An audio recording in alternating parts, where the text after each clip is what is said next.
உண்மையிலேயே தென்காசி கணேசன் அவர்களை பார்க்கும்போதுதான் ஒரு பொறாமை வரும். இதுவரைக்கும் 8 புத்தகங்கள் எழுதி வெளியிட்டிருக்காரு. இன்னைக்கு 4 புத்தகங்கள் வெளியிடுறாரு. எப்படி அவரால் முடிஞ்சது? உண்மையிலேயே ஒரு புத்தகத்தை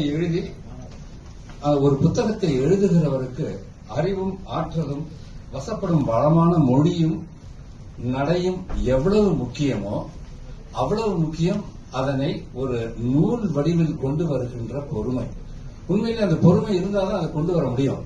இப்ப என்ன எடுத்துக்கிட்டீங்கன்னா, என்னுடைய திரையுலக அனுபவம் அப்படின்னு போனா நான் குறிப்பெடுத்து வச்சிருக்கேன். புத்தகம் எழுதுறதுக்கு கிட்டத்தட்ட அது ஒரு 100-150 குறிப்புகள் இருக்கு. நான் ஒரு இயக்குனரா, உதவி இயக்குனரா, நடிகரா, பாடலாசிரியரா, வசனகர்த்தாவான நிறைய அது என்னுடைய வாழ்க்கையில பல நடிகர்களையும் பல இசையமைப்பாளர்களையும் ஆரம்ப நிலையிலிருந்து பார்த்திருக்கேன். ஆனா அதை எழுதுறதுக்கான பொறுமை இல்லை. ஆச்சரியமா இருந்துச்சு.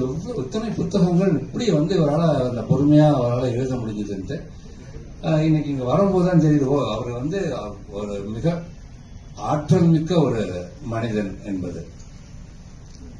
கண்ணதாசனில் கண்ணன் இந்த தலைப்பு பார்த்தோம்னா எல்லாரும் ரொம்ப ஈஸியான ஒரு விஷயம் தானே. கண்ணதாசனுடைய பாடல்கள்ல கண்ணனை பற்றிய வரிகள் தான் நிறைய இருக்கும். அவருடைய கவிதைகள்ல இருக்கு, அவருடைய எழுத்துக்கள்ல இருக்கு அப்படின்னு எல்லாரும் சொல்லிடலாம். ஆனா கண்ணதாசனை பற்றி எழுதுகிற போது கண்ணதாசன் மட்டுமல்ல, கண்ணதாசனின் எழுத்துக்கள் மட்டுமல்ல, உங்களுக்கு கம்பனை தெரிந்திருக்க வேண்டும், கீதையை படித்திருக்க வேண்டும், ஆழ்வார்களை படித்திருக்க வேண்டும். இப்படியே போனீங்கன்னா இவங்க எல்லாரையும் படித்திருந்தால் மட்டுமே தான் இந்த மாதிரியான ஒரு புத்தகத்தை எழுத முடியும். அது இந்த புத்தகத்தை நீங்கள் படித்து பார்த்திருக்கிறனால உங்களுக்கு தெரியும்.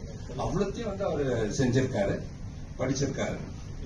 இதுல கீதை கூறும் மனமும் கண்ணதாசனும் அப்படின்னு இந்த புத்தகத்துல ஒரு 9வது அத்தியாயம். அது ஒரு ஆச்சரியகரமான பதிவு.